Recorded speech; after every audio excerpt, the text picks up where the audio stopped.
For years now, China has been the workshop of the world. That raises the question, once the Chinese know how to make an American product, what's to stop them from copying it? The answer? Nothing at all. And what's to prevent the Chinese from shipping these counterfeits back to the United States for sale? As Bob Simon reported in January of 2004, the answer to that question is not much.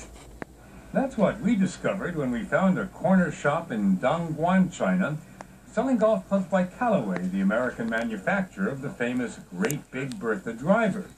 The Chinese government didn't want us to bring our cameras, so we did, undercover.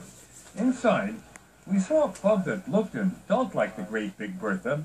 Not only that, we were offered Callaway irons, putters, golf bags, gloves, even a Callaway umbrella. And the best part? I want good quality, good price. What would retail for close to $3,000 in the United States was being offered to us for $275, because as the owner of the shop readily admits, Copy, not fake, copy. the whole set was a copy. That's what they call it in China. At Callaway, they call it counterfeit. The first clue we had to that problem was when people began sending in the clubs as they broke. Stu Harrington is Callaway's head of security, and he has seen fake Callaway clubs pour into the U.S. from China. And of course, repairs took a look at this broken club and realized right away it was fake. But fake golf clubs don't begin to suggest the enormity of the problem. We have never seen a problem of this size and magnitude in world history. Hang on. In world history. There's more counterfeiting going on in China now than we've ever seen anywhere. Dan Chow should know. A law professor at Ohio State University, his specialty is Chinese counterfeiting. We know that 15 to 20% of all goods in China are counterfeit. And these days, the way China's economy is booming, 15 to 20% means tens of billions of dollars. Evidence of the counterfeiting trade can be seen at this Hong Kong warehouse where counterfeit watches, shoes, computer chips, all copied in China and seized in Hong Kong, are tossed onto a conveyor belt and consigned to the dustbin of history. But it's like stopping the rain. The seizure may look impressive, but every day, 6,000 shipping containers leave Hong Kong's harbor for the U.S., packed with products made in China, and only a small fraction of those containers are ever inspected. This is the most profitable criminal venture, as far as I know, on earth. Counterfeiting. Counterfeiting. And your partners don't kill you.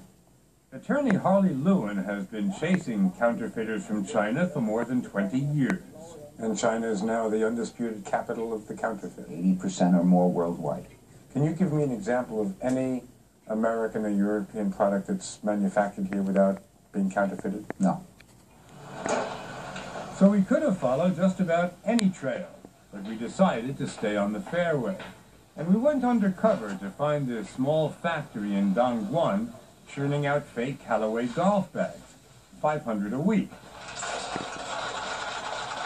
The workers, mostly from rural provinces, make a few bucks a day and don't have the slightest idea that what they're doing is illegal.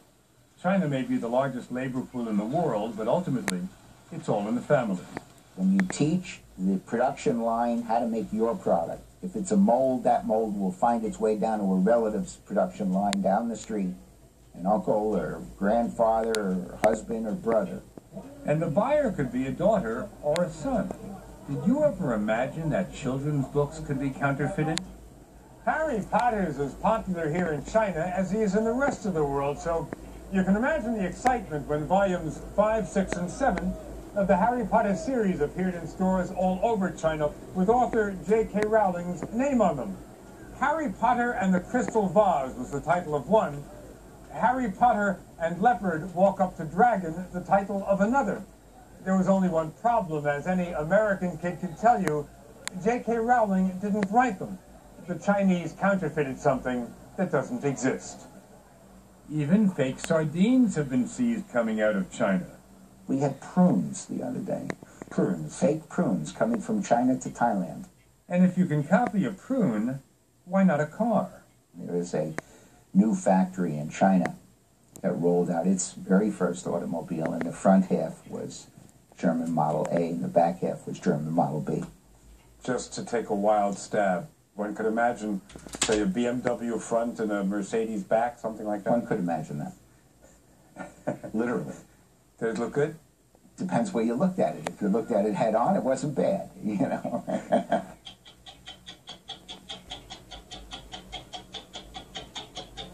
China is widely regarded as the counterfeit capital of the world. But as Bob Simon discovered, the counterfeiters don't confine their business to the export market. They sell the goods to Chinese consumers as well. Look at this shopping mall in Shenzhen. It's got hundreds of stores packed with brand name goods. Not one of them is real. But studs, they are. To the untrained eye, these necklaces and studs marked Tiffany's look real.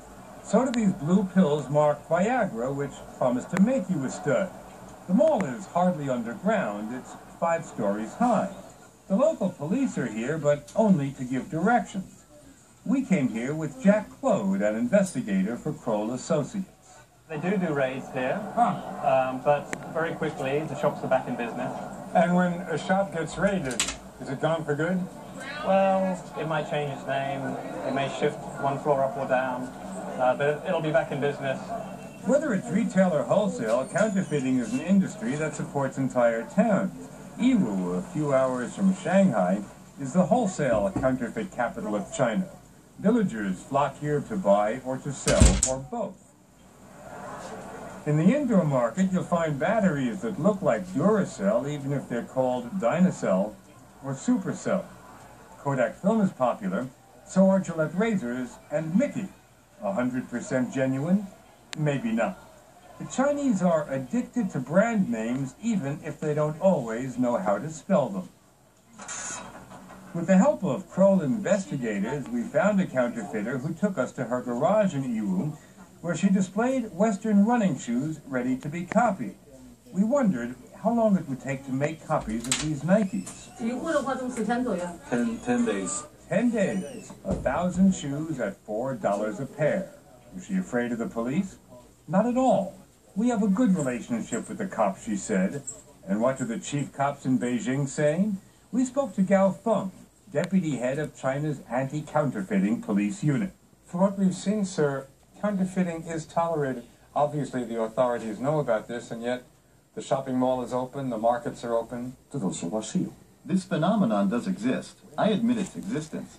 But there's a question of how hard you crack down. That's because under Chinese law, someone cannot be prosecuted only because he sells a small quantity of fake products. In 2003, there were about 1,000 police raids, often followed by press conferences and displays of the seized goods. But American companies say that's what it amounts to, a display. That's because unless a counterfeit really hurts people seriously, the fines imposed by the authorities are very low.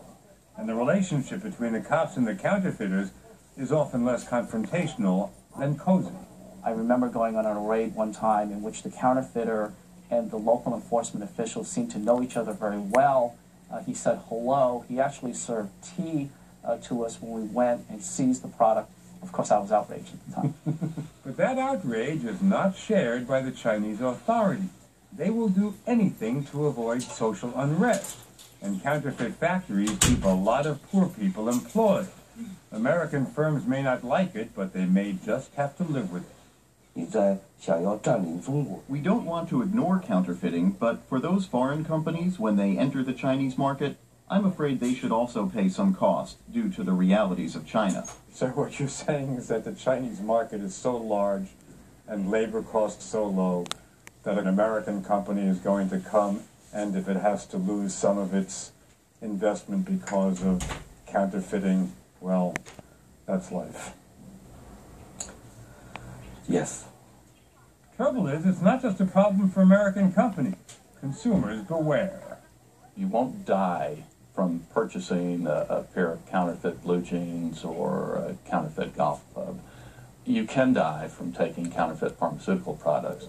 John Theriot is the head of global security for the American pharmaceutical giant Pfizer. And there's no doubt that people have died in China from bad medicine. Chinese government studies indicate that thousands of their own citizens have died because of fake medicines, counterfeit drugs that may have had some active ingredients or not. But they look good. Take Pfizer's popular drug Viagra, for instance, a favorite among Chinese counterfeiters. Do you know which is which? Okay, I say this is real. This is the authentic one. This is the authentic one. Yeah. I'm wrong again. While Pfizer's confident Chinese counterfeits haven't infiltrated American pharmacies, there's that market that transcends state lines, the internet. You'll find fake expensive brand names sold for next to nothing on the web, often to Americans. The oldest adage in the world is when you get something for nothing, that's usually what it's worth. Right. Except people go brain dead when they buy this stuff. We wanted to see if we had gone brain dead. Remember that set of Callaway golf clubs we bought for $275 in China? We brought them to Callaway's headquarters in California to see what we had. I can't believe it says Great Big Bertha. We had our clubs inspected by a pro, Well, they copy everything. by an investigator, These look like the authentic. and by a robot. All in an attempt to see how good the counterfeits were. What we learned is that the Great Big Bertha of China was hitting 240 yards on the robot, only 10 yards shorter than a genuine. That looked pretty good. Until we gave them to a real golfer, That's ugly. Jim Colbert of the PGA Champions Tour, who swings with Callaway's. It keeps going off to the right a bit, doesn't it? A bit. Then Stu Harrington, Callaway's head of security, showed us one reason why. It's supposed to be a titanium club. Okay, there's a magnet sticking to it, which shows that it's steel, not titanium. And unless the average golfer had a saw, he or she wouldn't notice what we discovered. The head of our Great Big Bertha was actually two pieces welded together instead of one, what one might expect for $275. Folks who have bought a set for $275 in China bring them to the States and they internet auction them for $1,500. And, you know, that's a pretty good margin in anybody's book. So good that American companies are having trouble staying even one step ahead of China's counterfeiters. On the day that Callaway Golf releases a new club, they can purchase one, and within 7 days, using computer-assisted design and their modern facilities, begin cranking out counterfeits. The Chinese authorities insist that they're working on the problem, that they're sensitive to American concern. We thought about that as we strolled down Silk Alley in Beijing, where you can buy everything except the real thing. Silk Alley is a few steps from the American Embassy. Since our report first aired in 2004, the trade in counterfeit and pirated goods has continued to be a major challenge for the American economy. According to the Department of Homeland Security, in fiscal year 2011, China continued to be the #1 source country for counterfeit and pirated goods seized, accounting for 62% of the total. Well, that's our edition of 60 Minutes on CNBC. I'm Steve Croft. Thanks for joining us.